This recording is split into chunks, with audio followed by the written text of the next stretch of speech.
Welcome, everybody.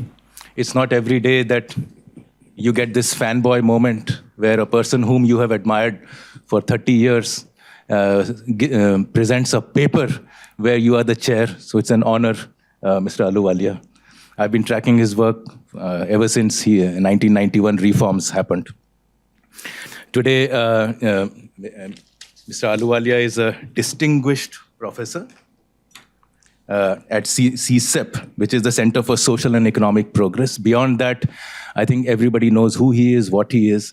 What I find interesting is that a person with such kind of knowledge, such experience in not only being an economist himself, but managing a more difficult task, which is of managing economists of all hues, of all shades, at the Planning Commission, for instance, is out here to present a paper. It's a big honor, sir. Thank you very much. Welcome to ORF. His co-author is Utkarsh Patel, who is again a visiting fellow at CSEP.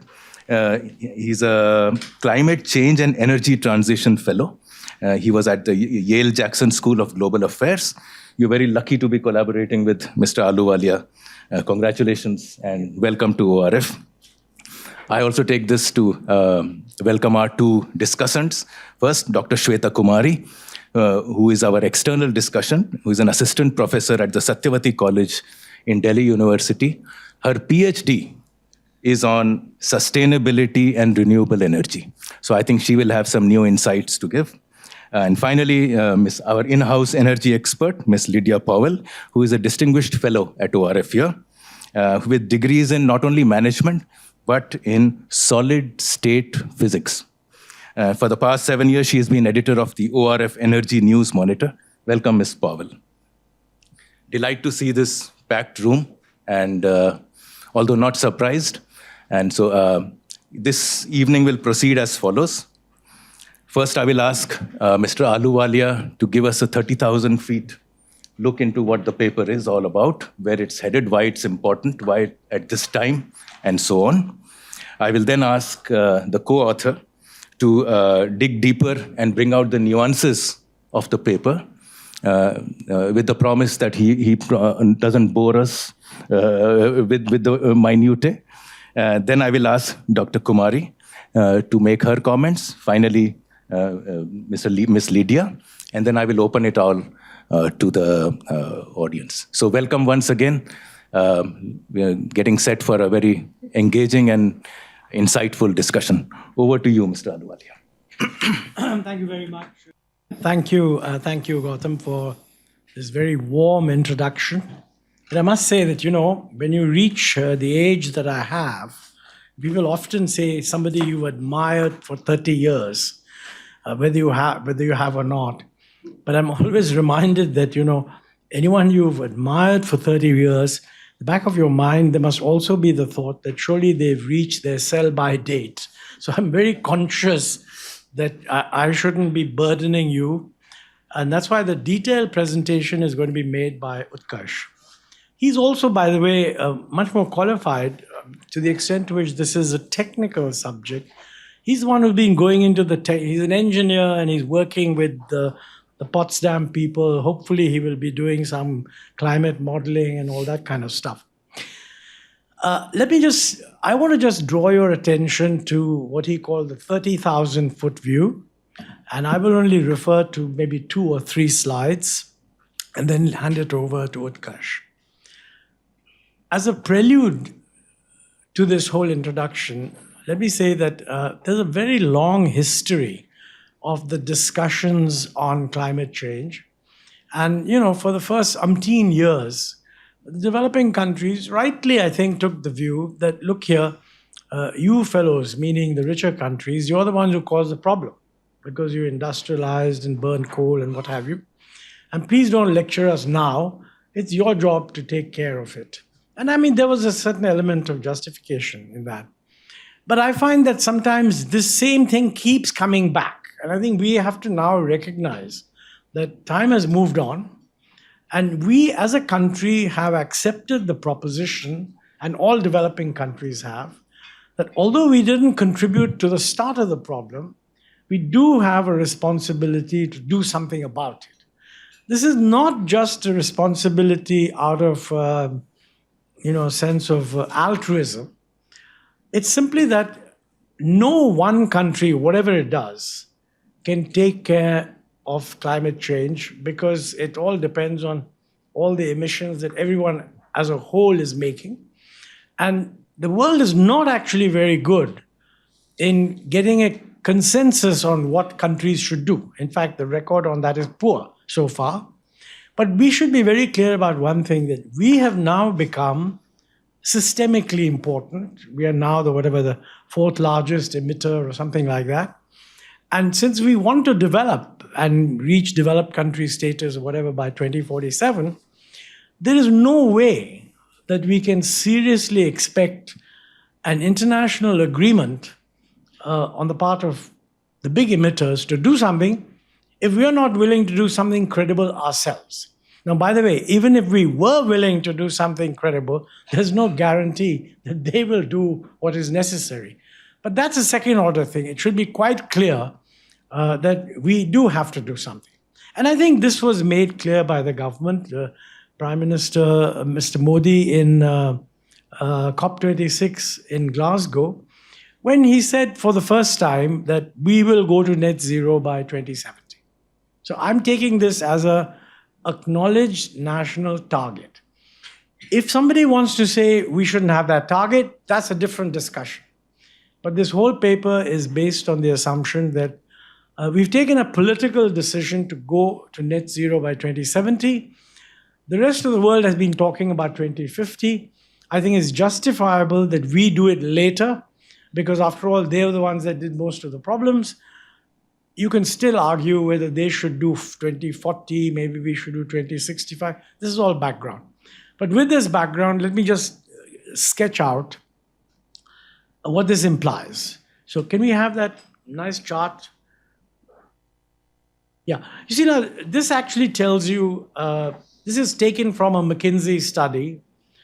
The red line is what will happen to India's emissions if the emissions intensity of GDP only drops at the rate at which historically it's been dropping, okay? Which is not very much. And that's clearly completely unsustainable, because forget about 2050. Even if you take 2070 as the target date that we have specified, business as usual just cannot be an acceptable option, okay? The blue line is telling you something a little more interesting. The blue line says, all right, you guys have admitted to some independent, nationally determined contributions, which we announced in Glasgow in 2021, was it? Yeah. And maybe you'll continue down the same path, but not much stronger. Then what happens is that you will see the blue line is rising, then it stabilizes, then it comes down, but it certainly doesn't go to zero by 2070. Now, the bottom line here is that we are all of us are frequently saying, taking credit for what we've committed.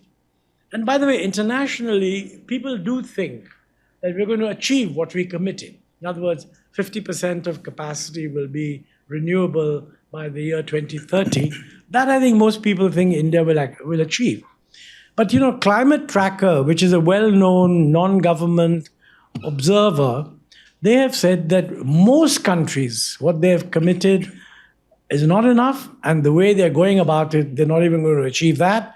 In India's case, what we committed was very modest, so people do say that we're going to achieve that, but it's not going to achieve the global warming targets that we have in mind. So that's background. Obviously, we have to do a lot more. The green line is what McKinsey think India can achieve, and they've made a whole lot of proposals. The point about this thing is that it's possible, but the question you have to ask is, what is the cost? And is it possible to do it cheaper? How can you minimize the cost? How can you deal with it?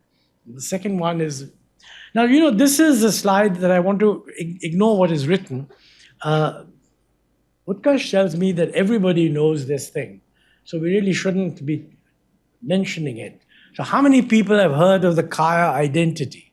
Those who have, please raise your hands. That's not bad? Okay, well, but still, not large enough for me to completely drop the idea. This is actually an identity, as you can see that it's an identity, because if you can cut out the GDP on above and below and cut out the energy, which is EN above and below, then basically you're going to end up with EM divided by P is equal to EM divided by P. But what it does is these three component terms tell you what are the different pulls and pressures on the emissions per capita. Now, obviously, if the country has to go to zero, emissions per capita have to go to zero. Now, for the first term to go to zero, the other three terms, if they all went down or went to zero, that's good.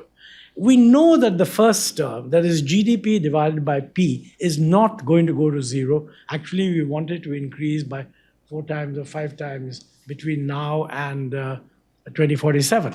So that part is going to be an upward pressure. It's the other two that can make a difference, and the other two are EN, which is energy divided by GDP, which is kind of the energy efficiency of the system. And the last term is really emissions divided by energy, which is how many emissions does the energy that you use consume. Now, actually, the energy efficiency can be increased, everybody knows that, by using better machines. It depends on technology. Also, it depends on system shifts, like, for example, moving away from private transport to public transport. But most of all, the solution lies in the emissions component of energy going down. And that practically has to be 80% of the solution. So the rest of this paper actually deals with how one can bring this about. Can we just have the next slide and then I'll just shut up? Okay. Simple point that's being made here is that there's no single silver bullet. It's not a case where you can kind of,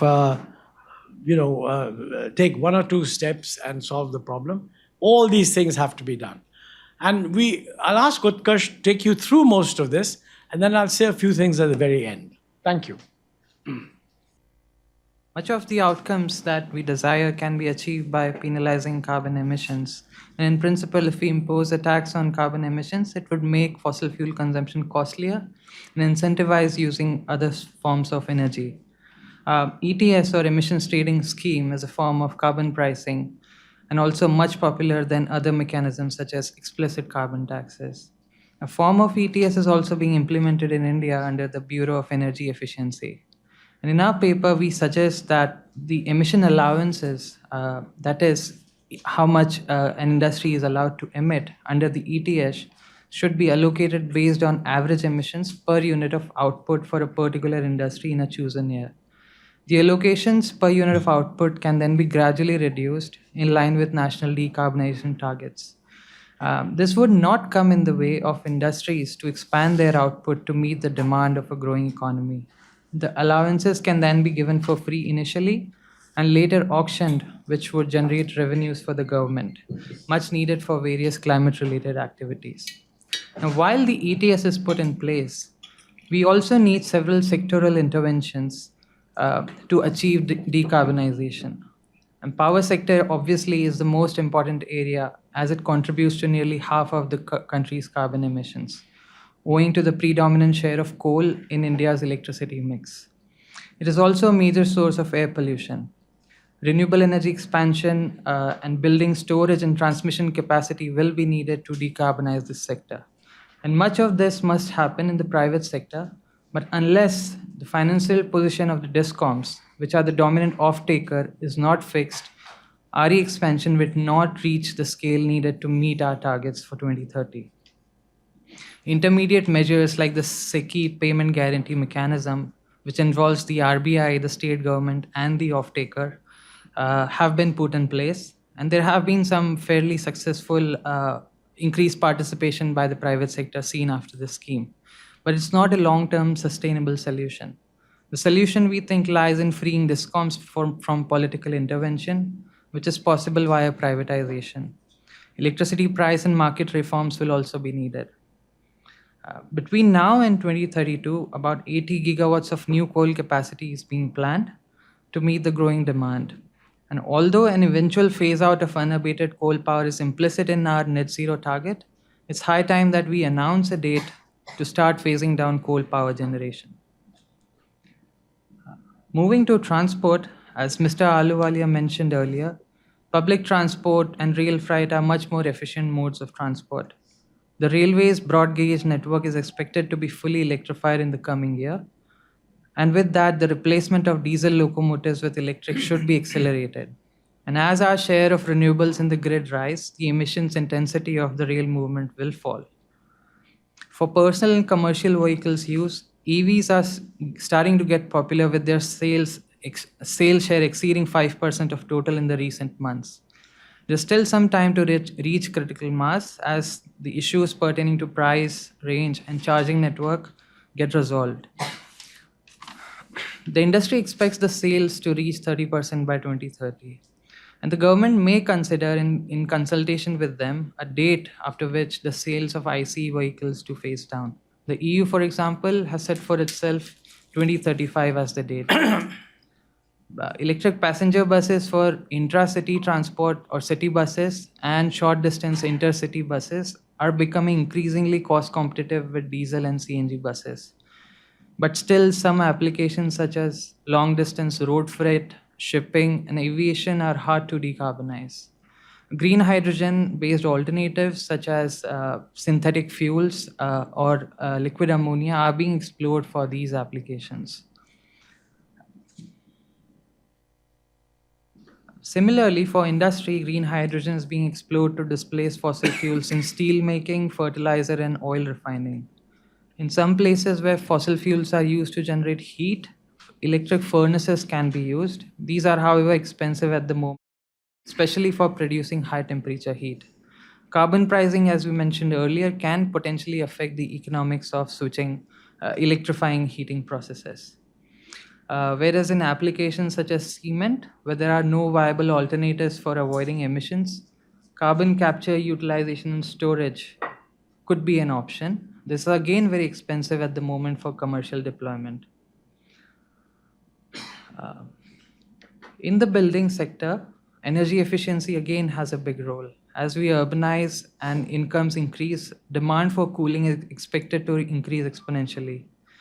This is also necessary to adapt to rising temperatures. Building designs that expel heat and use of energy efficient ACs, air conditioning systems, will save a huge amount of energy needed for cooling. This must be a top item in government's climate action agenda.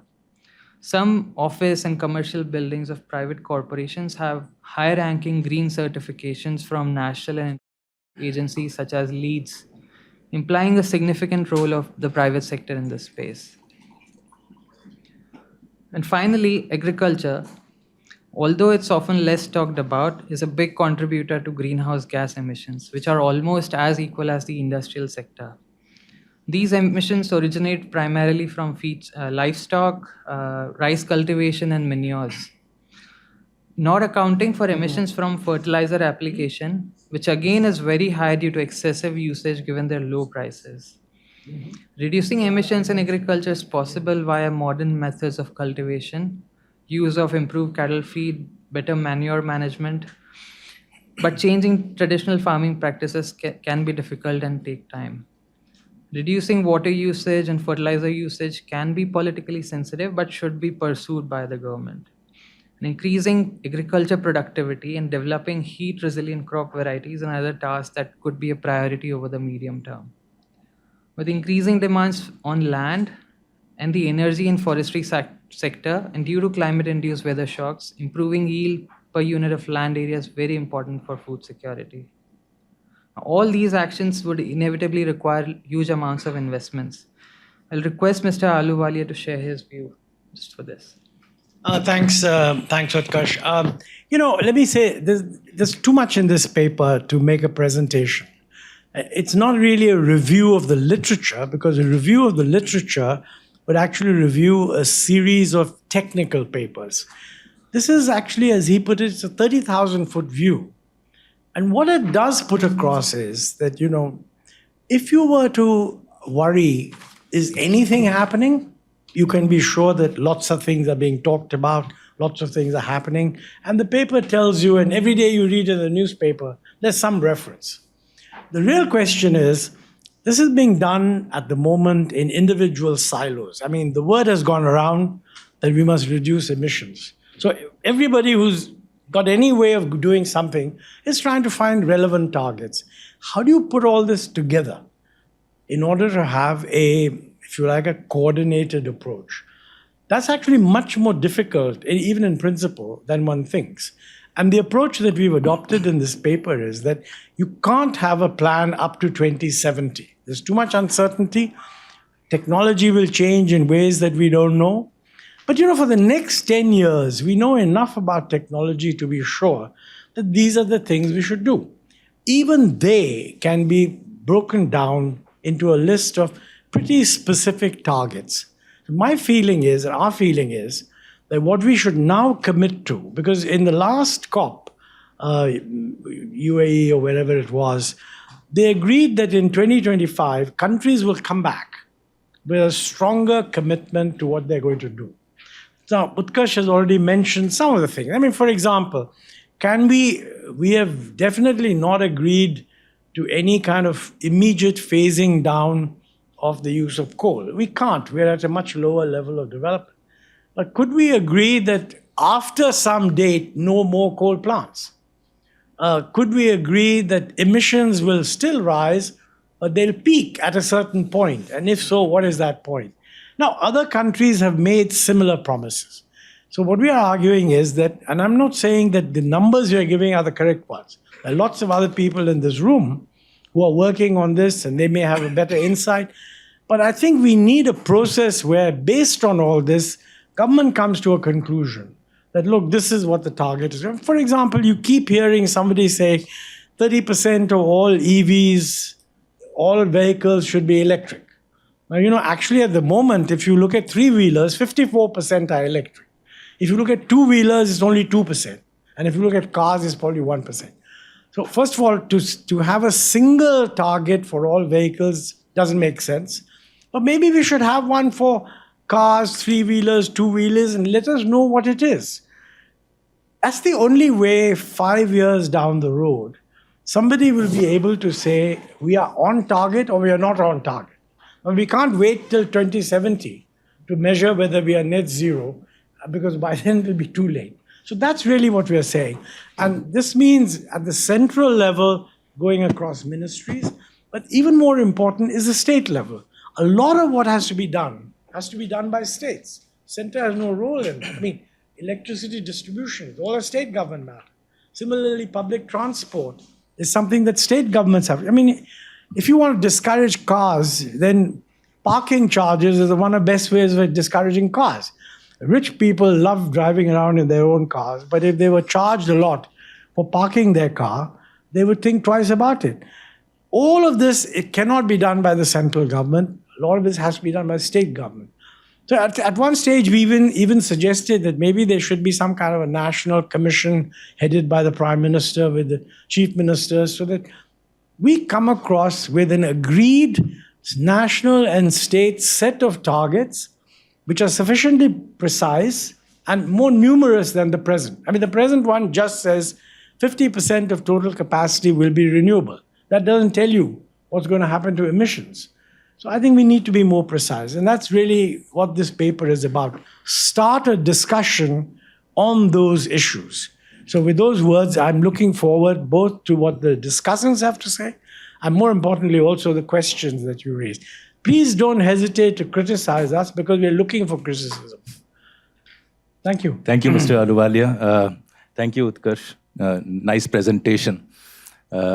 I think in your last bit, Mr. Ahluwalia, you've taken the steam out of all our questions, because the questions are going to be around, firstly, the center-state issues, and secondly, the political economy, which we can discuss at a later stage. I now invite Dr. Kumari to give her comments on the paper. I'm really grateful for this opportunity and speaking in front of Mr. Ahluwalia, and also a bit nervous that I can go wrong, but I'm open to learning as I'm a researcher first. So the paper is a thorough presentation of medium-term strategy for India, and it accurately points out how India can seize opportunity as many of the developed countries are looking to restructure their supply chain away from China, and we all know why. But according to my research, I would like to add 3 points. So, according to the UN data, the entire of Europe has already exhausted its coal reserve, and presently the total percentage share of Europe is 12%, the total world coal reserve. And whereas India alone has a percentage of 10.8%, that is roughly 361 billion tons, and 52% of it can be extracted, according to the Ministry of Statistics and Program Implementation. So, being an economist, I would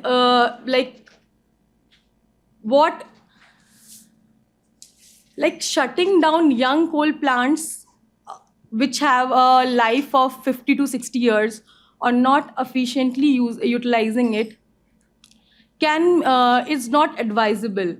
Instead, developing a carbon capture utilization technology as soon as possible will ensure more stability. If we talk about present, there are only 2 ongoing pilot projects in CCU.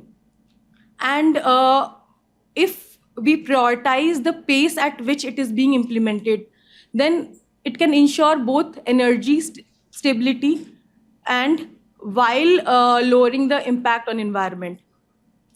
My next concern is that that waste generated during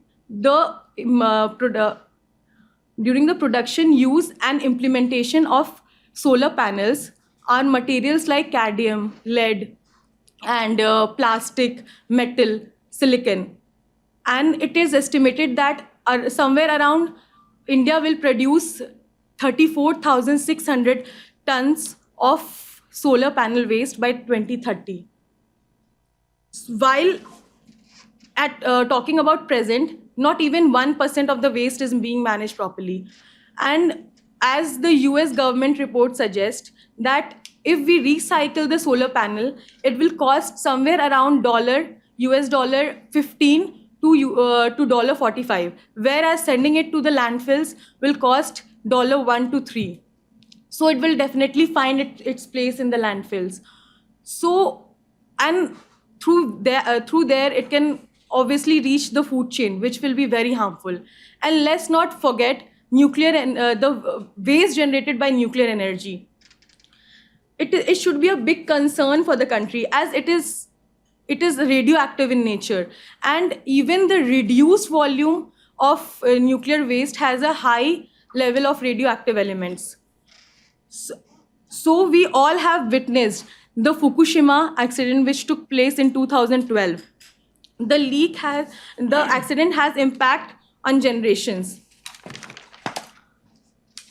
So according to me, whenever there is a paper on strategy planning, a chapter or a head should always be dedicated to waste management planning. As we all know, every source of energy has both advantage and disadvantage. Any form of energy being extensively used will definitely have a cost to pay for environmental degradation. So according to me, there should not only be carbon border adjustment mechanism that is promoted and implemented by EU, but there should be an environmental degradation border adjustment mechanism that can be promoted by India. Moreover, the European countries has marketed nuclear energy so well that now it is being termed as sustainable, and nuclear energy is being extensively used for power generation. For example, 74% of of electricity demand in France is met by nuclear energy. And let me remind you that the waste generated by nuclear energy is disposed in the outskirts of the country. So any leak happening in the future will not only impact the nation, but it will impact more in the adjoining nations. The side effects of nuclear leak is comparatively more harmful than a leak, a carbon leak, as the nuclear leak has an ability to ruin the entire civilization. Let's not forget the Chernobyl accident that took place in the year 1986. It resulted in a significant immediate and long-term causalities. There were many deaths due to the acute radiation syndrome. Further, the World Health Organization and the International Atomic Energy Agency have also released report on the accident's effect on health. According to it, the accident discharged the radiation that would have exposed 530,000 recovery workers to radiation. According to WHO estimates, the Chernobyl tragedy was responsible for about 55,000 cancer-related fatalities. It also reported that the accident caused an increase in childhood thyroid cancer, and the IAEA and WHO have also estimated that the accident could cause up to 16,000 cases of thyroid cancer and 25,000 cases of other cancer in Europe by 2065. So why should India walk in the path of Western countries? We all know how cleverly European countries formulate policies, taxes that can promote their nation under the cover of promoting sustainability. And I have a very important point to add, that the geography and the natural reserve of the country should always be considered for strategy planning. And if India has a considerable amount of coal reserve, hence policies should be developed that lower the impact of carbon emission and should not completely phase out coal from the system. So basically, and as India is growing, its power demand will increase to support development and developmental activities. Therefore, the plan needs to be tailored in a way that it works out for the nation, ensuring A, energy security, B, economic progress, while lowering the environmental impact. So according to me, or according to my research, I would suggest that energy mix strategy for India to achieve the sustainability or to become more sustainable. So this is all from my side. Thank you. Thank you, Dr. Kumari. Those were pretty sharp critiques, Mr. Patel. We hope you'll be able to defend them. Over to you, Ms. Powell. Thank you very much. It was an honor and pleasure to read the paper by Dr. Ahluwalia and Utkarsh. It is very difficult to criticize the paper because it has almost every recommendation you can think of. But as a discussant, you are expected to come up with some critiques. So I grappled with the issue and I came up with some very superficial things. One thing is that the paper is not simplistic. It doesn't say renewable energy is cheaper, so we can all switch tomorrow. It's not simplistic. It grapples with all the complexities, social, political, technological, and so on. It suggests not just markets, but also mandates a mix of the two. Now I'll go to some of the recommendations which Utkarsh mentioned earlier. First is efficiency. You have to have efficiency in energy use. Cannot agree more. But one, I don't know if I missed it, but when you increase the efficiency of energy use in a system, it becomes cheaper and the use increases, a rebound effect. So I don't know whether you thought of that. In India, the opportunity is from switching from one fuel to another. For example, switch from biomass to LPG in the cooking sector has dramatically improved India's energy use efficiency. So there is an opportunity in switching. The other is electrifying everything. I completely agree, because electricity is the vector for all renewable energy sources, wind, solar, etc. And the report recommends market-based solutions for this. One is carbon tax. I have some issues on this. Currently, coal has a carbon tax of about 400 rupees per ton. That's about $6 per ton. The report says that increasing the tax to $25 will double or even triple the price of electricity. What will be the political consequences of that? Some of the European countries have a tax of $125 per ton, and that will be sort of a political and social disaster. So how do we handle that? Domestic coal producers today say that this 400 rupees per ton carbon tax has shifted demand to imported coal. So what has happened today is high calorific value imported coal is preferred because it's cheaper than heavily taxed domestic coal, which has low calorific value. And they want ad valorem talks based on price and quality. What are your comments on that? On the emissions trading scheme, it's a welcome suggestion, but there are some issues. That is, even in the EU, it hasn't reduced carbon emissions to the extent desired or expected. It sort of undermines other policies, they say, other climate change policies. And there are costs to implementing an ETS system. And the costs in Europe, the costs are passed on to the society, consumers, particularly residential consumers, socialized. How will we do that in India, where residential consumers are preferred? They are subsidized, whereas in industrial countries, the industries are subsidized for production. Similarities with the PAT scheme are mentioned in the report. In the PAT scheme, there was an issue with the small firms, that is based on vintage and size. Small firms which were using old technology weren't able to handle this PAT scheme. Won't we have a similar problem in the ETS? Shift to rail, I fully agree. But the railways have to become very efficient, because about 40 years ago, the rail was the primary mode of commercial transport, and it lost market share to road. How can we reverse it? Giving a date for phasing out internal combustion engine vehicles is welcome, but again, even in the EU, a rich country, there are problems with setting a date for phase out of ICE vehicles. How it will be far more difficult in India.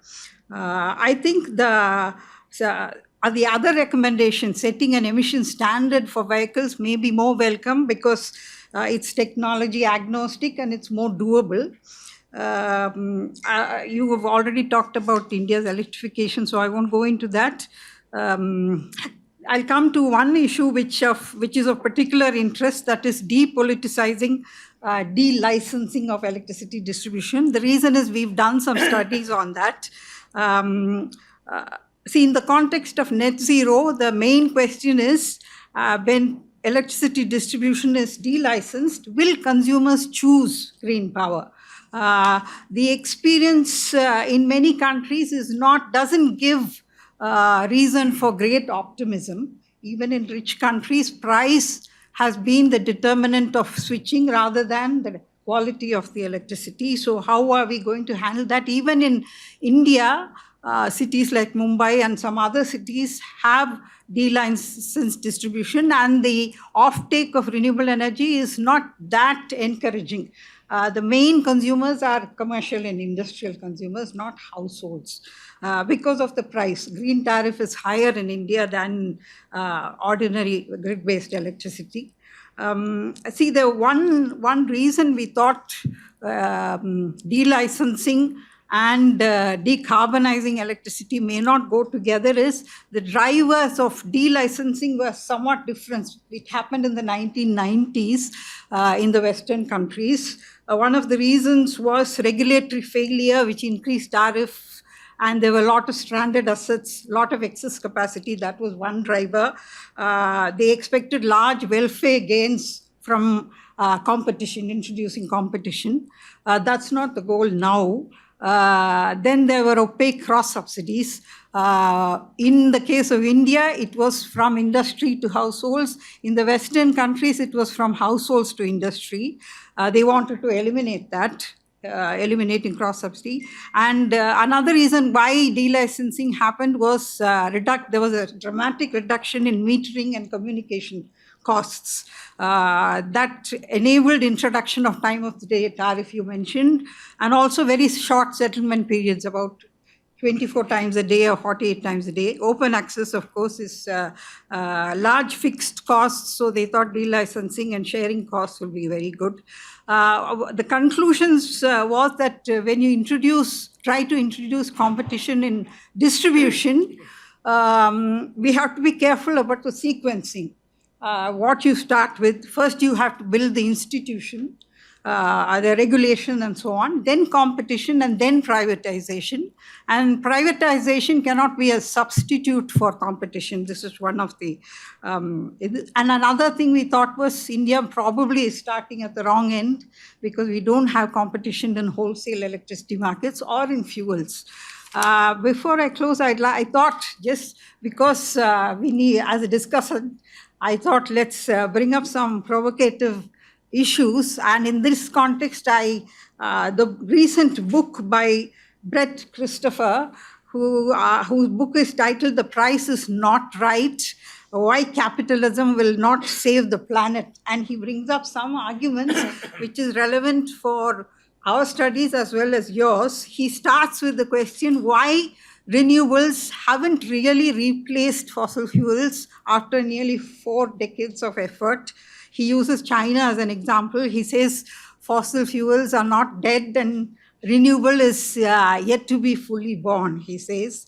And then he actually blames unbundling of the power sector. He's a proponent of renewable energy. He's not one of those climate skeptics.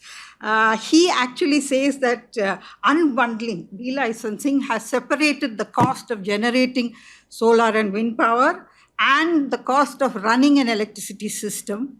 It externalizes the cost of intermittency and value deflation. It's renewable energy is zero marginal cost energy, so the more you produce, the lower will be the tariff. So you cannibalize your own production. It's value deflation. And he says that unbundling has resulted in too much volatility in the system, leaving very little capital for investing in renewable energy. And he has some recommendations which we can discuss. He actually wants a very big role for the state. He says that unless the state comes in with heavy-handed force, you cannot really orchestrate the shift to renewables. And he says we must have privileged market access. India has some market access in the form of must-run status for renewable. He always and also argues for guaranteed profit for renewable generators. And he recommends getting paid for not generating so that value deflation can be avoided. I think I'll stop. I lost you somewhere in the capitalist side. This is too leftist for me, but I mean, we'll open it out for the room and see what they decide. But I think very provocative, very sharp questions have been raised by Dr. Kumari and Ms. Powell. Would you like to take them, a few of them now before we open it out to others? Yeah, sure. I'll perhaps start in the reverse order. The point on unbundling of electricity markets. So we are now seeing some sort of vertical integration in private developers. We have, for example, Adani, who has both licenses to coal mines, owns transmission assets, owns solar generation. And I think these large conglomerates are the ones who are vouching on their vertical integration to lower the cost of renewable energy and also looking to further add value to that renewable energy by offering round-the-clock renewables or very cheap green hydrogen. So I think, I mean, I do feel that it's a bit more complex issue than just comparing it with the former energy systems that when we just had stable sources of power versus now we have the renewables. Yeah. I'll take a point by Ms. Shweta Kumari. She says that we should pursue carbon capture and storage, and at the same time, she says that nuclear energy may not be good.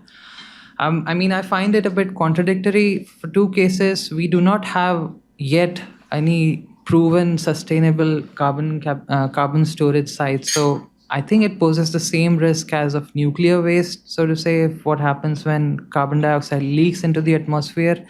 And then we get into the entire topic of intergenerational justice. Like if something happens 100 years down the line, what do you do?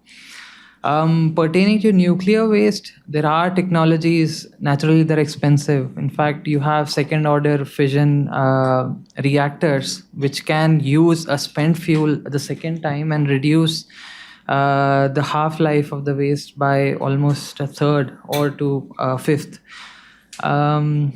So, I mean, point on renewable waste generating from renewable energy plants. That's true. The glass fiber used both in wind turbines and solar panels cannot be recycled, but I mean, that should not come in the way of why we shouldn't pursue renewable energy and why we should stick to coal, be it in terms of energy security, whether or not somebody in the past followed that route.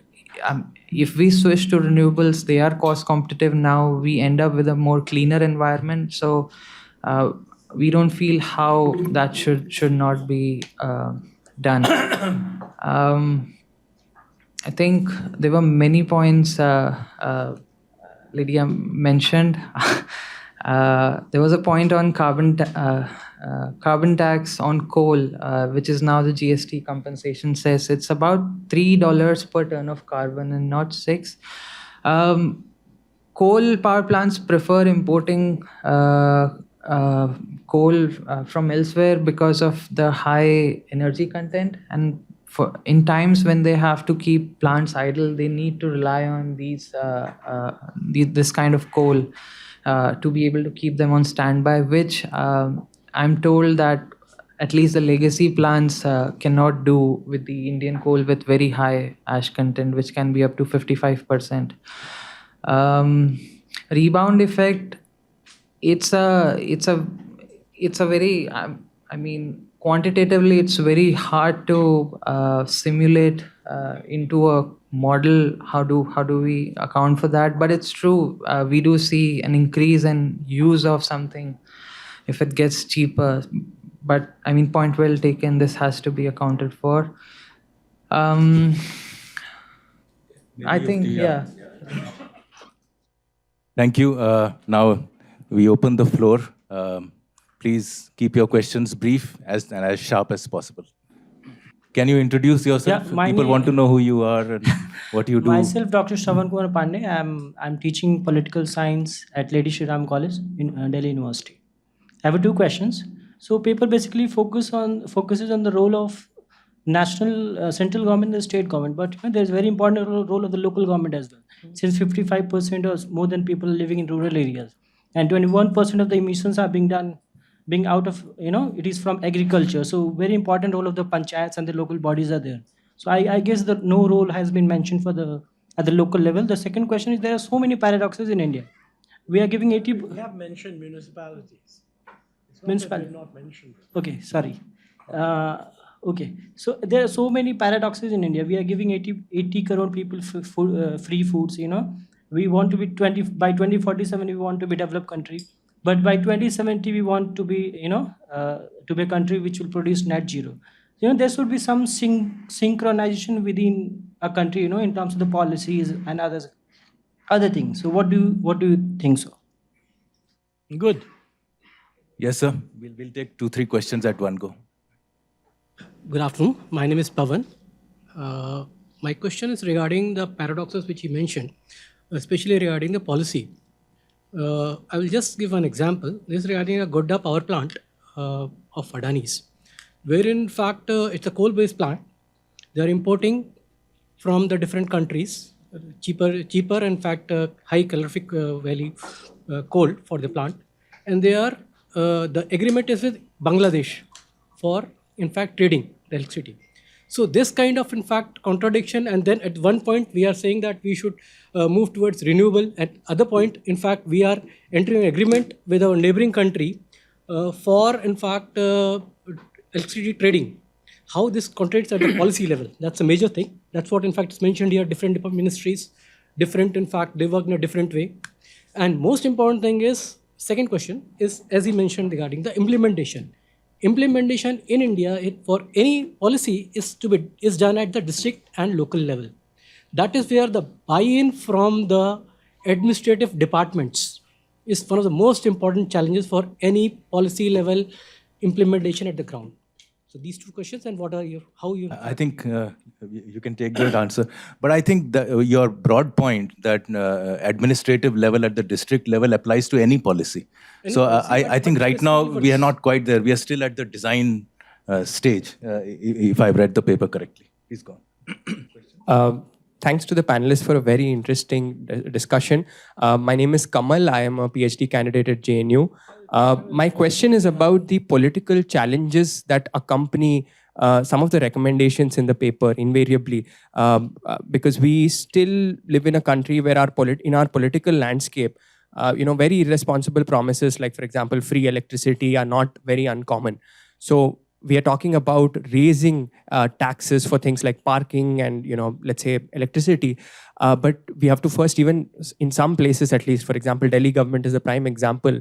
In that case, we have to first charge for electricity. So how do you, foresee this? How do you push the political system in a direction where such forward-looking, sort of policies are adopted in the kind of challenges that we see every day, even today? I have two clarifications. Like, first is climate finance. We are the major challenge or obstacle to have enough finance to manage it, which is a problem at global level and more for developing countries like India. By 2070 to become net zero, whatever the exercise you have done so beautifully, have you addressed adequately the climate finance, including adaptation finance and the market mechanism that do exist in Article 6? The next question is on technology transfer. There are many promises, and India is having a huge problem in getting complete technology transfer. And we don't have enough enough system or the institution for at national level, state level, for the facilitation of technology transfer. As India is not investing much in R&D of its own, technology transfer is very important for us. And this is neither we are getting enough support from international institution and the countries who are responsible. At the same time, we don't have enough system inside the country for the facilitation. Thank you. Thank you, panelists, for this amazing talk. My name is Ameya Kelkar from the Center for Land Warfare Studies. And I have a very basic question, sir, regarding supply chains of rare earth metals for renewable energy materials. To what extent do you see this being a problem in our transition, sir? Considering we don't have a lot of rare earths within our country and a lot of it comes from imports. So will this be a problem in the coming years? And what can we do to mitigate it, sir? Thank you. Ma'am? So my name is Professor Sukanya Das, and I am a professor in environmental economics from Terry School of Advanced Studies.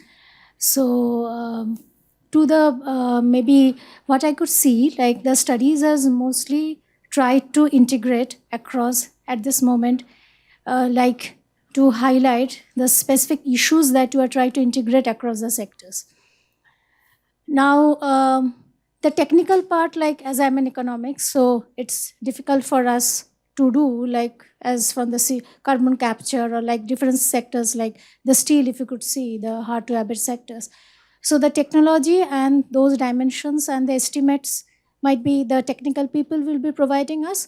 But what specifically what I could not understand, like when you are integrating across with the several dimensions, like other than that of the one or the two policy recommendations, which very nicely you have integrated that, put forward at the last. So because from the study, what I could not get any sort of the numbers or the estimates, like you are trying to put forward from your analysis. And finally, coming up to the policy recommendations, like as it is quite diverse across, if you deep down to any of the specific sectors, as we know, there are a lot of extensive studies and the research is already going down. So what is the add-on like that you are trying to come up from the existing systematic review, the articles that has been there, and across the lot of policy papers that you have referred for? Because what's new that you are coming up from your study? So thank you. Thank you. Yeah, my name is Ashish Rana. I'm from Reliance Industries.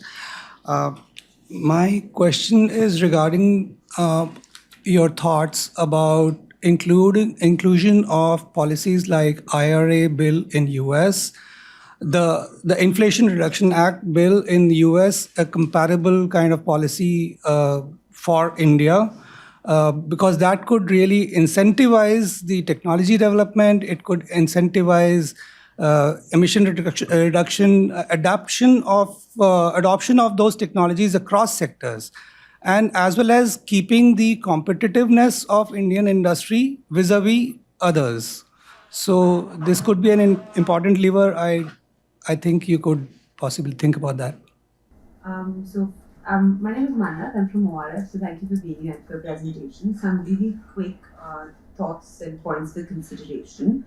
I think I read the paper, and in multiple places you mentioned that, with discount reforms and with carbon taxes or the ETS, the price eventually will move on to the ordinary people. So I think nowhere do we really discuss how can we really offset the impact of rising prices of electricity on ordinary citizens. So maybe I think that's an area which could possibly require a little more attention.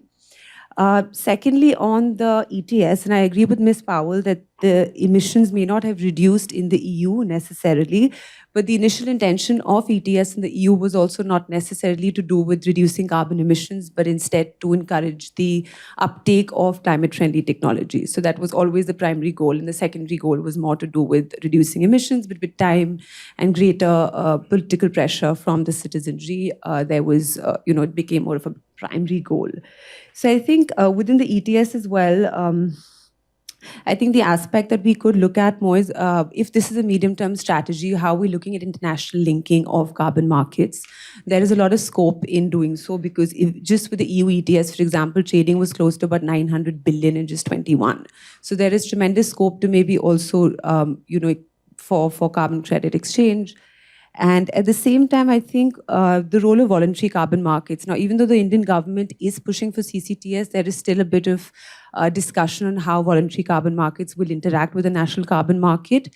And while the voluntary carbon markets do not technically come under your NDCs and therefore do not impact what your emission offsets are under your national carbon market, but they're also a great scope and source of raising climate finance as well. And apart from that, also Article 6.2 under the Paris Agreement, which allows and encourages bilateral agreements between developing countries and Annex 1 countries. That's also an area that we can look at within the finance aspect of the paper to raise more capital. Apart from that, I think my third quick point would be on transition finance. So I know there's a big focus on hard-to-abate sectors, which is extremely important. But I think we could also look at maybe creating a taxonomy that looks not just at climate and green finance, but also transition finance and what the parameters of that could look like. And lastly, I remember there was a point around regional cooperation between countries. But I think also looking at something around an inter-regional grid, I think there was something around a national level grid which will help us handle the intermittency of RE, but also perhaps creating more regional grid structures. Like I think there's a partnership between India and Singapore where we're creating these cable lines to help transfer, electricity and renewable energy between countries. So I think there is also scope to maybe explore that in the paper. So I'll stop right there. Thank you. Thank you. Hi, thank you so much for accommodating me also in this round. My name is Shantanu. I'm from the Institute for Energy Economics and Financial Analysis. My point and intervention is related to what Manoj just talked about in terms of transition finance. So I've read the paper, and the sense that I got is that a lot of the planning that you're proposing is, top down, right? But if you see firm actions or corporate actions on the ground level, I would say they are much more advanced than what planning is happening at the at the policy level or at the regulatory level. For instance, Tata Power recently committed to a net zero 2040 target, which is certified by the Science-Based Target Initiative. There are several other firms which are actually taking steps on charting out their own transition pathways without even policy being there or without sectoral trajectories being there.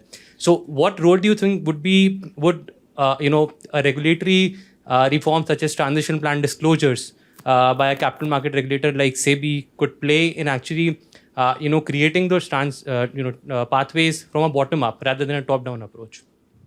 Can I just sort of have a please. discursive response? Please. And then we can have more focused question.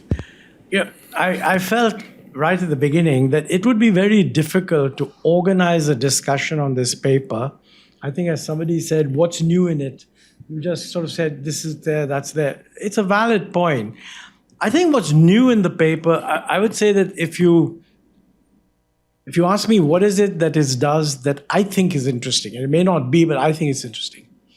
First of all, it translates the issue of how do you get a kind of carbon strategy from macro level kind of discussion to trying to identify that there are quite specific policy decisions or targets that can be announced.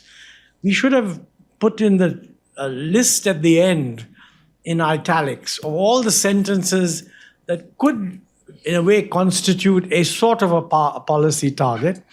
And then people could look at it and say, yes, we agree, no, we don't agree. And actually, most of them would say, yeah, maybe this is true, but it's politically very difficult.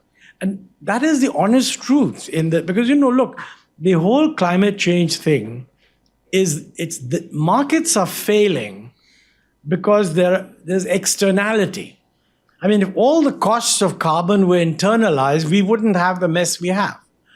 So if you step back, there are two sorts of reactions you can get. One is an economist reaction. This damn thing has external costs, so what should you do? Tax it. If you want to switch it, and if there's one obvious thing that could achieve the result, subsidize that. That, of course, raises the question that if you choose the subsidy, where is it coming from? Now, if you are the United States, you can have the IRA Act that leaves everyone else floundering because everyone else says, this is wonderful, why don't you have an IRA Act? We can't afford it. I'm not entirely sure, by the way, whether the US can afford it either, but that doesn't matter. I mean, it goes down well. So I think you have to address the question, are we willing to at least, look, economists don't make decisions, but at least they universally recommend. Are we categorically saying we should have a carbon tax? Now I stick my neck out. I am saying we should. Okay? If you don't agree, then you should just say so and we'll think about it. Is there a second best to having a carbon tax? No, having said that, let me say, what's the alternative? One approach is, look, all this carbon tax or crap, somehow we'll survive. Let's carry on doing more or less, which is most of the time what most people want. But the truth of the matter is that we are also bearing the cost. And you see that every day, summer temperatures going up, this, that, and the other. If you really believe that the world is to be saved, and that is a question mark, it's only going to be saved if a lot of countries take a lot of tough decisions. Do you think that they will just do it on their own anyway? In which case, we should have a free ride. By the way, if you believe that, we should have a free ride. Because, it's not our job to save the world. And if the world is saving the world, let's have a free ride. My guess is that one of the consequences of becoming a moderately serious country and hoping to become even more, we will not be able to get away with not doing our bit. So any discussion of what we do should be predicated on that assumption. And there can be any number of things that can be done to make us do it, by the way. Carbon tax, border adjustment tax is only one of them. So I think if you recognize this, that the world must begin to think that, yes, India is doing its bit. Now, in that world, if India were to introduce a carbon tax, everybody would say, my God, we never thought they'd do it, and they're doing it. Let me say the tax we have on carbon is a joke, the coal. Don't even call it a carbon tax. We have said $25 on the assumption that whereas the global estimates are anyway like $120 per ton, the IMF had said that it should be progressive. It's a good idea. Poorer countries should have less. Even on that basis, $3 should become $25. So we do have a tax on petrol, diesel, liquid fuels. There, what we call a tax could just as well be called a carbon tax, subsumed in the carbon tax. I think that's a reasonable assumption. But on coal, we don't, and coal is what accounts for most of our emissions, okay? So what are you going to do about that? Second best is the ETS. Now, we have a long discussion on, there should actually be a separate discussion on the ETS, and we have views on that. So if at some point you want to have a seminar just on the ETS, we are willing to come and discuss it. I think we are seriously likely to go wrong on the ETS. And the reason is we're not including the power sector, from what I understand, under the ETS. The ETS is going to include all the industries that actually that were covered under the PAT.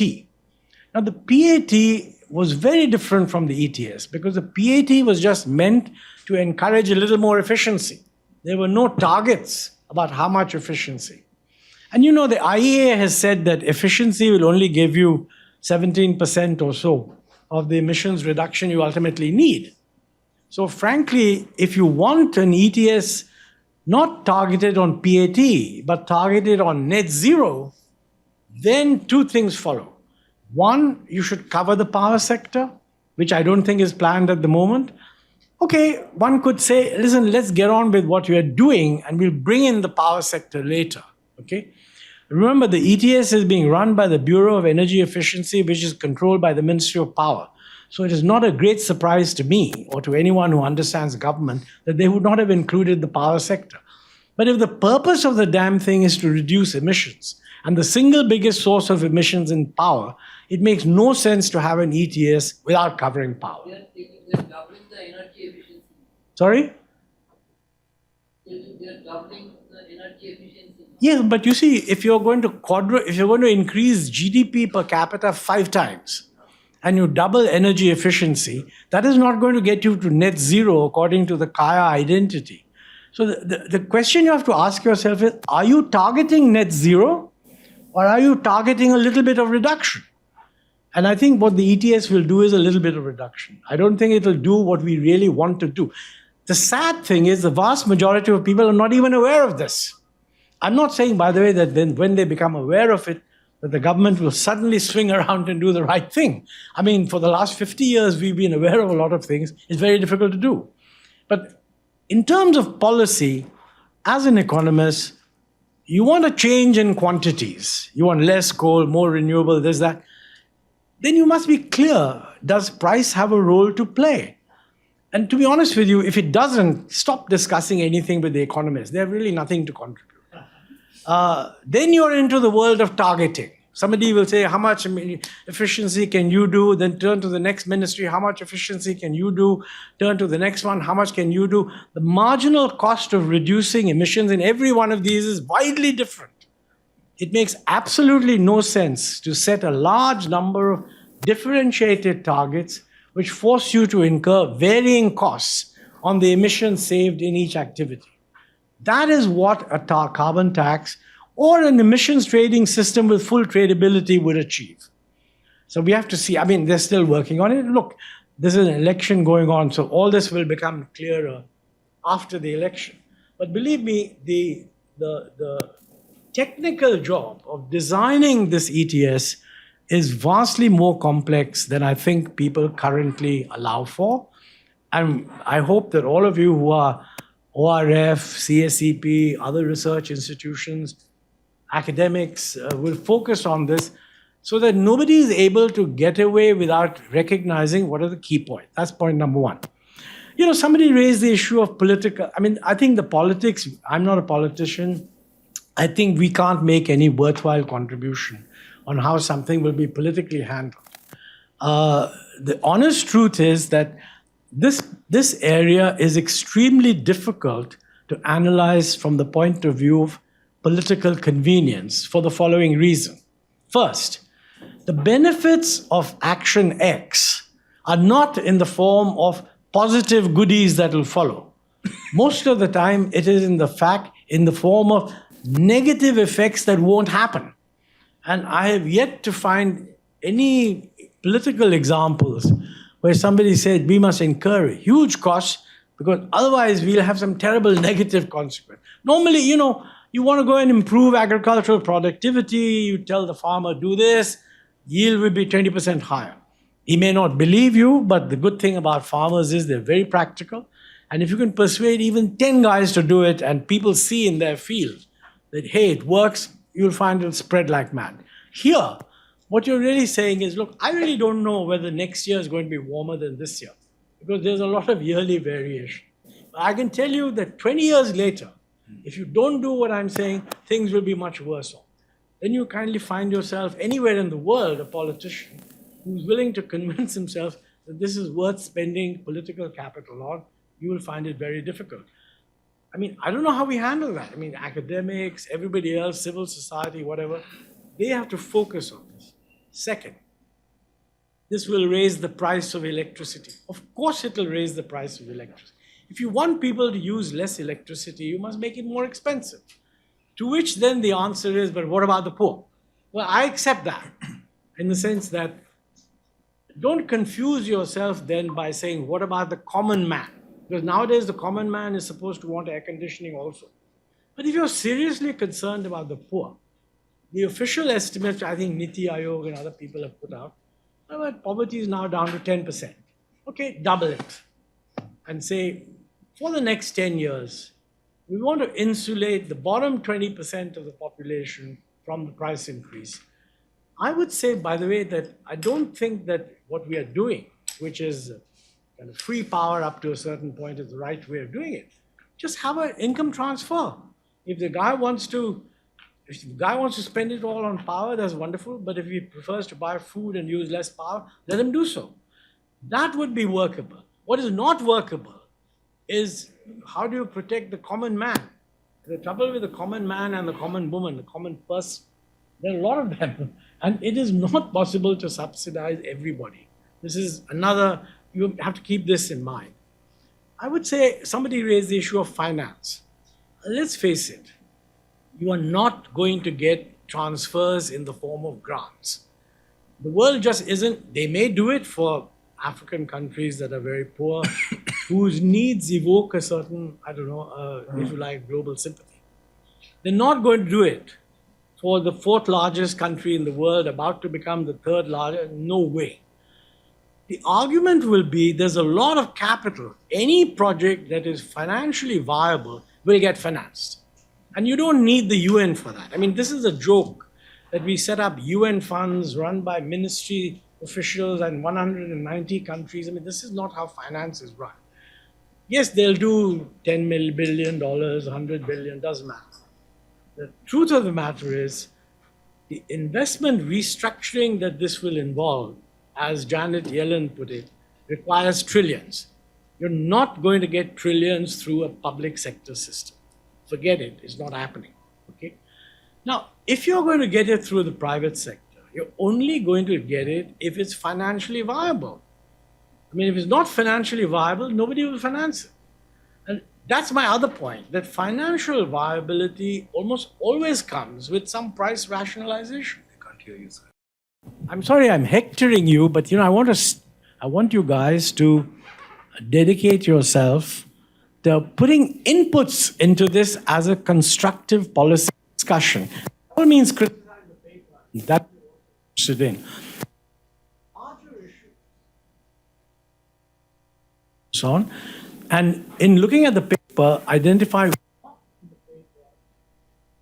make a contribution to being the larger issues. And that's really, in that context, on finance, I told you, somebody said transfer of technology. What's the problem? There is no global consensus that technology must be transferred free. The global consensus is there's a market for technology. Now, they won't transfer nuclear technology except to a select number of countries. Fine. But, energy technology, nobody's restricting. Just pay the price for it. If you're saying you're too poor and you want a subsidy, that's a separate argument. So I think one of the most, if you like, unhelpful things that happens in our country is that people tend to think of transfer of technology as something that can be actually negotiated. Forget it. If you're producing solar cells which have a conversion efficiency of 20%, and somebody discovers a solar cell that goes to 45%, you can't raise your hand and say, hey, transfer this technology to me. If you want to buy the relevant solar panel or even the relevant technology, you can do it. So I think we need to think, in fact, you even said we don't have the technology, we don't have money to produce the technology, ergo it follows that you must for the technology. That doesn't follow at all.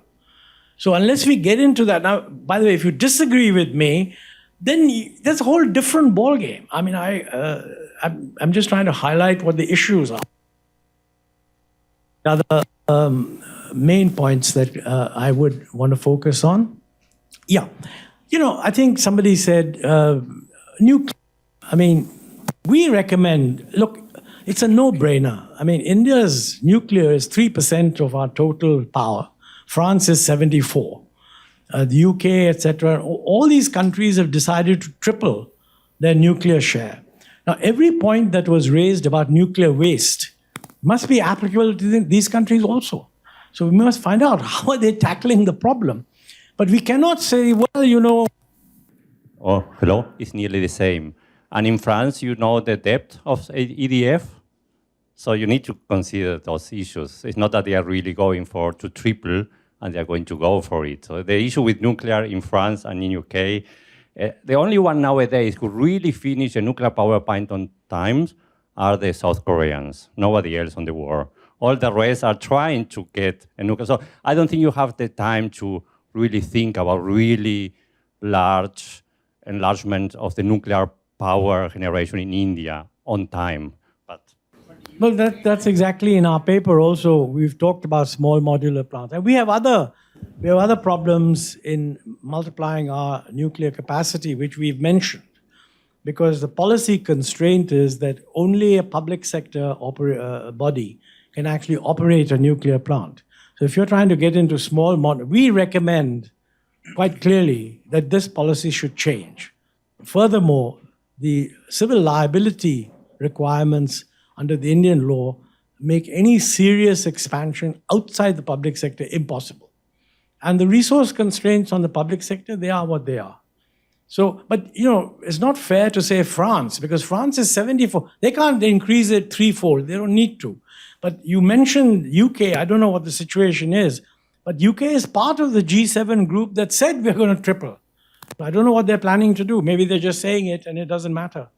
And we'll find out. But the climate change is full of those kinds of commitments which governments at different levels make. And that's perhaps par for the course. So, but anyway, on technology, I think this is something we must be very, very clear about. Lastly, Utkarsh mentioned that in the paper we've talked about things like agricultural technology and so on and so on. Adaptation is extremely important. We don't talk about it much because we say we're dealing with mitigation. But the thing about adaptation is that, to my knowledge, adaptation, there's no commitment internationally to help middle-income countries with adaptation. The concern about adaptation and the feeling that more assistance should go to adaptation is really for Africa. So ADB has said that, things go the way they are going, we may end up with a 15% loss of agricultural production in a few decades because of loss of yield. Now, to counter this, we have to launch a major research initiative. That raises many other questions. It's not just money. It's a question of how you do research. Are you going to give the money only to the PUSA Institute and a few government institutes? Are you going to create a research fund where private guys can also compete? Lots of those kinds of things get into the act. And that is really where getting the farmers on board. I mean, if water scarcity is going to increase, which it is, then the technology change needed to actually get, what is called more crop per drop, etc., that has a very high priority. And it's not as if that can be done, by the way, at the panchayat level. Let's be clear. Because the panchayat may be doing the implementation. That is a state-level activity. And this raises the third question.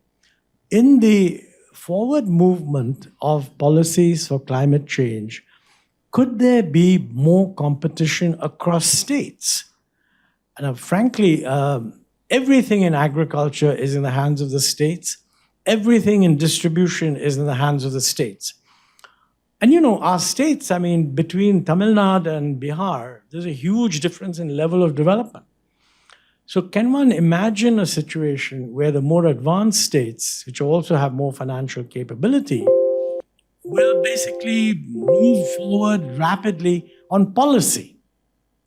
The short answer is, I don't know. I'm not sure that we shouldn't expect that the center will solve all these problems. But I think we do need a mechanism where people are more aware of what is happening in different states. At the moment, there's a complete 90% of the discussion on agriculture today is on making the MSP legal. To my knowledge, there's not a single agricultural economist who regards this as even remotely important. But that's where the debate is. So how do you handle that? It's for think tanks and academics and research institutes, etc., to articulate these points. So, Utkarsh, you may want to respond on some other things, so please do so. Yeah, just two responses, two questions. The first one was that the high income target by 2047 and net zero by 2070 are contradictory. That no longer applies. It's no longer the case that if you try to reduce carbon, you'll lose on income. The only question is how much faster you can decouple the two. The two are decoupled. How fast you can decouple, that's the only difference that remains between different countries. Two people raised the point on the effect of ETS in European emissions. It's very difficult to quantitatively estimate something that didn't happen and compare it with something that happened. But I think in 2023, there's a paper in Journal of Environmental Economics and Management, and they found a significant reduction in emissions. I don't want to quote a wrong number because I don't remember, but there has been a reduction quantified by a study done by European researchers. So I can share the paper later after the call. Hi, my name is Shahid. I'm from Gokhale Institute of Politics and Economics, Pune. We had invited Mr. Ahluwalia there last year. We had partly discussed this paper with him. So in your conclusion, the first sentence is quite interesting. You talk about high and inclusive growth.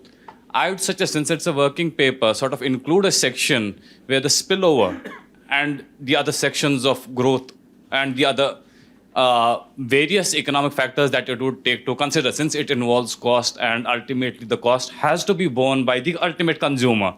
So various multi-stakeholder engagements would be needed. So a section separately defining what is high and inclusive growth, because that is the point of contention today in the public policy domain, if you actually look at. And second, on the technology transfer. So Chinese are willing to sell us the solar panels, and we are not willing to accept it. So we are at a stalemate right now. So I think if Montek Singh Ahluwalia wants to pitch in on it. Thank you. Yes, ma'am. So congratulations to the authors for writing a curtain raiser of a paper, I would say. That's how I read it. It not only made for very interesting reading, but it also gives you a teaser of almost everything that needs to come out, in the following discussions. A couple of 4 remarks that I have in the paper, and I thought that it would be useful if there could be a little bit more elaboration on the interplay of policies that would affect the efficiency of the ETS mechanism itself.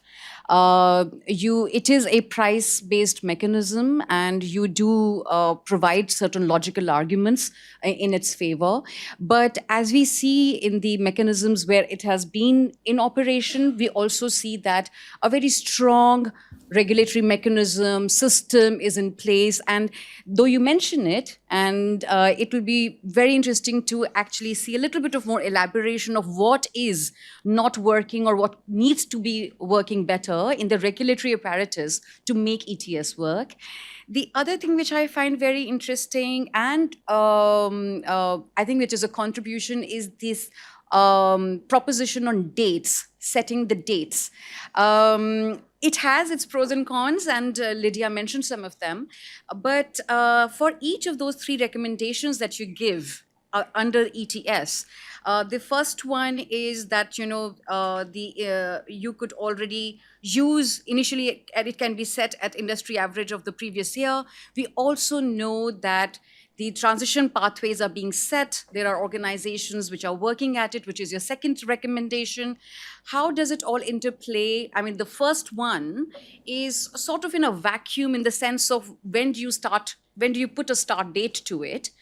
So how does this timing and horizon of each of these policy recommendations fits with each other or sits with each other would be very, very good to know a little bit more about.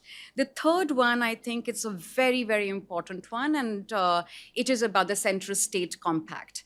I mean, I think in the larger scheme of things, the way revenue streams would be distributed or divided between center and state is an immensely important question. You do mention that it will work like a tax, but it is not really a tax. And then what will be the role of the 16th Finance Commission or Finance Commissions to look at it? A little bit more of elaboration on the pros and cons or the positions or even what gets considered within Finance Commission remit or not will be interesting to find out. The other thing which I find, which is now cross-border, is you mentioned that, ETS is not as if that India would be exempted from CBAM, implications. And that's a very, very important point. Europe is actually gunning for price equivalence across the globe. It is simply not possible. It is not possible in a developing country to even get close to what is being proposed. And persuasion, I do not know how will that happen, because it seems to me to be such a unilateral kind of a strategy by Europe, which will put countries like us, which are fast growing, at a certain and definitive disadvantage. So how does this 10-year period that you are looking at the mid-term transition strategy for, how will that actually kind of unpack for us would be very good to know. I will stop here. Thank you. Very sharp question. Sir. Yeah. Yeah, The question please. is regarding a neighborhood. We have a collaboration with Bhutan, Bangladesh, Nepal, and other neighboring countries. Whether we are having some real happening or just a rhetorics. So how we can exploit this topic? Hydro is a huge with Bhutan and Nepal. Why not to make use of this hydro also? Yeah. Sir. Thank you, Dr. Ahluwalia and Utkarsh, for this insightful presentation. My name is Altaf. I work with an organization called Climate Group. Two very sensitive things that you touched upon. You're suggesting that private finance is going to be, the catalyst for the transition. Private institutes are just not interested in investing any money when it comes to the transition or renewable energy. They say that there are just 3-4 important entities which are just not in place. Any regulatory body, no government guarantee of that sort. That is something that a private market needs for finance to flow between the consumers and the investors. That is one question. Markets need a government guarantee. No, for it to kind of initiate, because it is a nascent. Which private sector guy claims that private finance cannot flow without a government guarantee? I'm just suggesting in the sense that for green finance. I don't agree with that, because let's put it this way: any private guy who says that, just throw him out of the room. But there is no regulatory body for risk assessment. When you're using the term regulatory body to encompass a whole lot of things which include economic discipline. Now, what a private sector guy would say is, look, if I can see a project that's financeable, that's what the private guys call in the money, I'm willing to pay for it, provide the money. But if I'm asked to finance something on which the regulatory body may fix some rate or the other which makes it impossible for the guy to repay the debt, then that's no good. And that's fair. But obviously, the short answer to that is that the regulatory rates that you fix, if you're fixing regulatory rates, must be reasonable. It's not difficult to put in place a regulatory structure that does that. Equally, I mean, if you can have a free market, I mean, people sell and buy power. You don't need a regulation. Look, as long as there's somebody in the country willing to pay for the power, that'll work.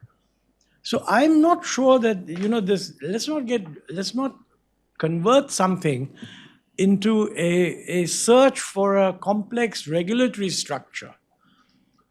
By the way, if what you're saying is that you can't enforce a guarantee because the legal system is lousy, that's a reasonable point. And I mean, the short answer to that is you've got to either fix the legal system or accept arbitration outside Indian law.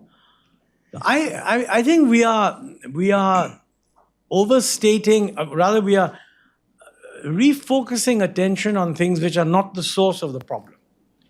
Sir, some of the industries and private players asking for viable gap funding. For what?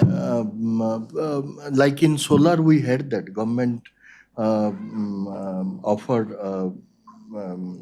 BGF. To make a product to bring into the market and enhance the scale, some kind of little facilitation or catalytic support. It is fortunate or unfortunate. I totally agree what you told. Private sector should operate purely on market-based principle. But in India, in our government and also in other part of the world, there is something viable gap funding, BGF, which the project makes viability better it receives. So something like this is there, sir. And look, there's always viability gap funding is always there when the price is independently controlled, because you're controlling the price. So you're asking the private sector how much subsidy do you need, but then that's because you're controlling the price. I mean, I think maybe I'm not making myself clear. I didn't mean to interrupt you, but what I'm saying is that I just question the proposition that you cannot get private finance without a government guarantee. There are things for which you need. The only time you need a government guarantee is if the financial arrangement could be interfered with by a government agency, because that's not a risk that any private guy will take. It's just that the market scenarios, no private investors or these big banks are willing to go that direction unless there is some sort of guarantee that is, safeguarding their investments.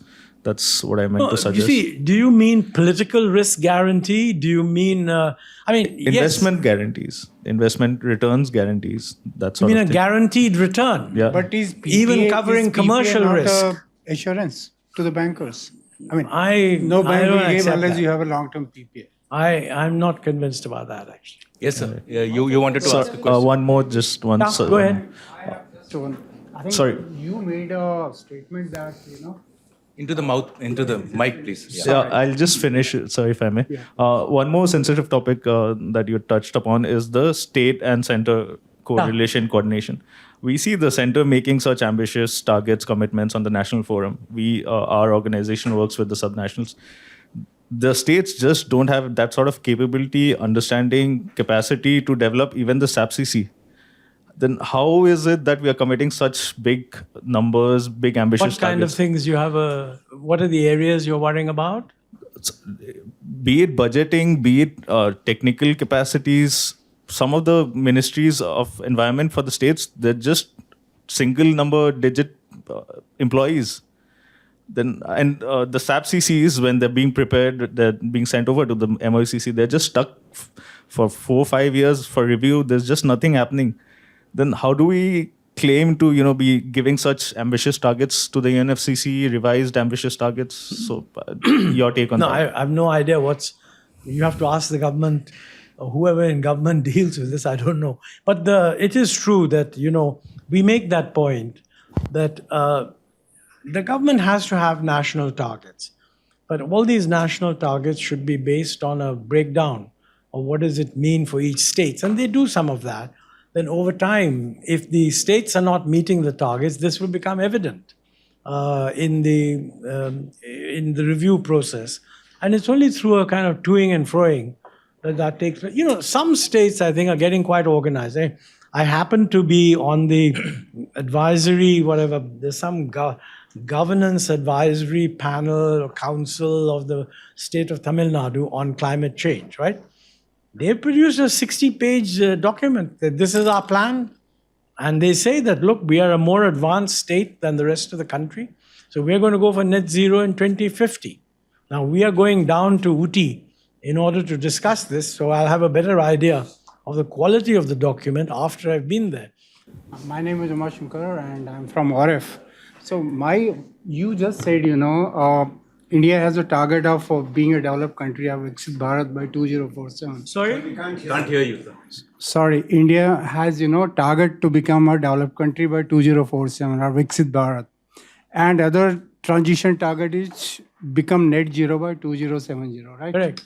Obviously, today we are consuming less than 1/3 more or less of energy per capita compared to even average global energy consumption. So if we want to be a developed country by certain standard, our energy requirement will be very, very large. So you say, can we decouple? You say it can be. We can decouple two issues of being net carbon zero and a developed economy. Yeah. To me, given our energy supply sources, how is it feasible? I can't make it out. How it is practical? One last question over there. Yeah. Because my boss is here and she's telling me that the tea is waiting for us. Thank you so much. I'm Anirudh and I'm an analyst at PRS Legislative Research. Thank you so much for the presentation. Am I audible now? Yes, but stand up. It'll be easier to... All right. So my question was on electric vehicles. And this is something that I've wondered for quite some time. The trend that we see with electric vehicles is we see subsidies from the government and we see a lot of these companies. I've worked in one myself before I came here. We see a lot of private companies coming to produce these electric vehicles. And trends indicate that at one point in time, if we are looking at electrification, we'd have to stop petrol vehicles and diesel vehicles and move to electric. Then what of the existing vehicle fleet of petrol and diesel vehicles that we have? Because we aren't seeing any work, as far as I know, on retrofitting. I'm willing to be corrected here. And should that be something that we focus on? That the existing set of vehicles that we have, should they be retrofitted? And if not, then what of them? Do they get scrapped? What happens to them? Thank you. I think we need to close now. We need to close, is it? All right, I think, Utkarsh, do you want to respond to some of these and I'll respond to the rest? Is there any particular thing you want to talk about? Yes, it's true that the carbon price in the EU are in the range of $80-90 per ton, and next year they'll be higher. We do talk that perhaps we can have a carbon price floor differentiated by income levels for country, but it's unlikely that that'll be accepted. But we also need to understand, and one of the gentlemen at the back said that the Indian corporates are already working on it and have their own plans. And what I am told, at least, that a Tata needs to be greener than his or her competitor in China or in South Korea importing into the EU, and the EU is willing to pay the price. So, I mean, that would be my answer here. That is how the Indian exporters are going ahead. Somebody mentioned Bangladesh, Bhutan, Nepal partnership on hydro. So we do import hydropower from Bhutan, and I think in February and March we signed another one with Nepal for the same. So there's something in the works. In Bangladesh, we are exporting coal power already. Sorry, and the ETS paper I just looked up. So researchers found that the EU ETS had yielded 10% reduction in emissions without limited effect on firm performance. So there is a significant difference seen by after the implementation of the ETS in European industrial sector emissions. You know, on the, I think there was a reference on trading Nepal, Bhutan, even Bangladesh and so on. I mean, I think it's generally true that as we're integrating the electricity market with different sources of supply, we should integrate the internal market as much as possible and also integrate with neighboring countries. But you know, one of the key things there I've been thinking about is that if we want to use hydro as a balancing source of electricity to offset some of the increased reliance that we are having or will have on renewable electricity, then the contracts that we sign with these countries should be price variant. We should encourage them, offer them a higher price for hydro if it's coming at a time when it will help in balancing. And I don't think any of our contracts are of that order. So I think you need a lot of further thinking on this. But more than that, within the country, we almost certainly have to allow for a lot more variation of price intraday. I mean, and that variation in price intraday has to be passed on to the consumer. Now, you know, the moment you say this, somebody gets very frightened that the price will go up at one point. But the fact is it'll come down at another point. So I don't see why consumers should object to variation. I mean, if they simply maintain their pattern of consumption, depending on when the price goes up and down, they may end up paying a little more. But if they're able to vary their pattern, they may actually benefit. I think we've got to explore this much more. But, you know, it is a long, I mean, we're talking about 2070. And somebody raised the point, where did we get this 10 years? I think there are two arguments why we think we should plan for 10 years, okay? One is that we cannot plan beyond that. I mean, somebody made the point that carbon capture should be given more importance. What does more importance mean? Does it mean we fund it? Personally, I would not fund carbon capture because the whole world will be wanting to fund carbon capture. Let them do it and develop the technology, and then we'll buy the technology after it's developed. But I think when you look at what you need to do in this whole thing, one of the biggest problems is that a purely sectoral approach can push you into incurring very high costs of saving a ton of emission here compared to the cost of saving a ton of emission through something else. That is what the carbon tax or a sensible ETS would achieve.